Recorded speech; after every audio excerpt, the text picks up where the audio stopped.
Magandang araw sa inyong lahat. Narito ang pangunahing balita.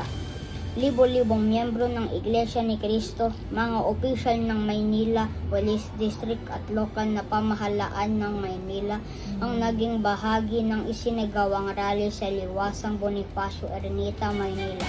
Isang kinikilalang Freedom Park noong Hulyo 2, 2026.